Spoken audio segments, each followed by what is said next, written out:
حبيب قلبي هنعمل دلوقتي طريقة الرز بالحليب او الرز بلبن المصري بالسكر. جبت كاسة رز مصري، نقيته وشطفته وحطيت كاستين موية هنا على النار تغلي او مية، وهنزلهم الرز فيهم ياخد غلوتين. بعد كده هنزل الحليب بعد ما ياخد غلوتين، هوريكي هو هيبقى ازاي. حبايب قلبي بعد ما غلى كده حوالي 10 دقايق، بصوا، والرز شرب الميه بتاعتنا اللي هي كاستين ميه، كاستين ميه على كاسه رز. تمام، هنزل عليهم باربع كاسات حليب. ادي اول واحده وهكمل وارجع لك تاني. حبايب قلبي هنزل بكاسه السكر بعد ما حطيت كيلو الحليب على الرز بتاعنا اهو. اللي عايز يزود بقى ده طبعا ايه على حسب مذاقك، انا عملته كده متوسط مش مسكر قوي. تمام، انت بقى السكر دوت على حسب راحتك انت. تمام، بسيبه كده ياخد غلوه كده في الحليب.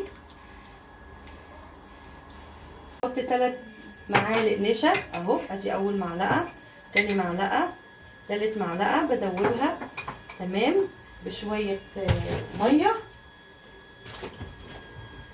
اهو كده اهو. بقلبها بشويه ميه اهي. دول لازم تدوبيهم بميه بارده كده اهو. تتاكدي ان هو كله داب عشان ما ينزلش يكلكع معايا اهو اهو. بسم الله.